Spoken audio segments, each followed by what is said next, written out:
This week, we're celebrating the people who often don't get the recognition they deserve. Yeah, National Telecommunicator Week is an annual campaign dedicated to acknowledging call takers, dispatchers, and everyone else behind the scenes for their roles in public safety. New this morning, Aaron Fields joins us now. He got to find out what a day in the life of a dispatcher is actually like. Yes, Tim and Alicia, 911 operators don't really know what the next call brings to them. But they are responsible for helping us through some of the most nerve-wracking and heartbreaking moments. Going behind the scenes was an eye-opening experience to see what they really do. Is that in North Dakota? Alrighty, thank you for calling. You have a nice day. You would think that the dispatchers or telecommunicators just pick up the phone and answer the phone. They are there as the lifeline. We often take for granted what the people behind the scenes do for us. They do things, miraculous things all the time. And like I said, they're there saving lives.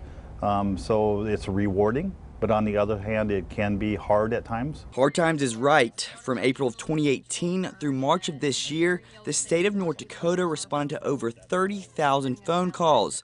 But what is a typical day like for a dispatcher? Well, we work 12-hour shifts, so that in itself is kind of stressful. Day to day, I come in, we answer 911 calls for the entire state of North Dakota. I have 2 cups of coffee, if you didn't notice that. I have like thermoses of coffee that I constantly drink.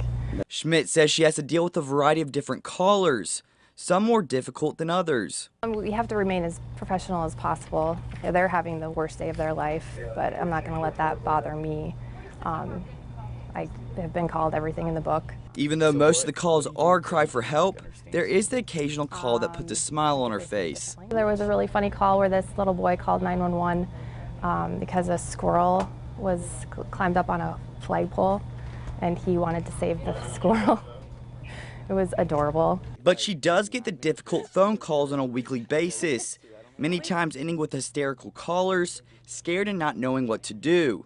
But that's when Schmidt's job becomes most important. Repetitive persistence, usually finding out what their name is, using their name.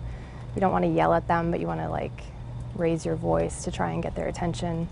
I am soft-spoken, I have a softer voice, so I like to just kind of speak as calmly to them as possible. Schmidt says while she rarely gets to find out the final outcome after hanging up the phone, she knows her job is crucial to getting people the help they need.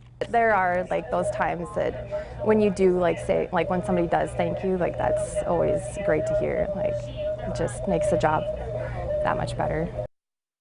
Schmidt wants to remind people that disconnected cell phones can still pick up 911 calls, so letting kids play with old cell phones isn't the greatest idea, but the North Dakota State Radio employs nearly 100 people around the state and covers over 25 counties, so they're very vital to us, and I'm glad we're celebrating this week. Absolutely, Me too. yeah, just so much behind the scenes that you don't think of. And we were just talking about it, I don't think any of us could do what they do.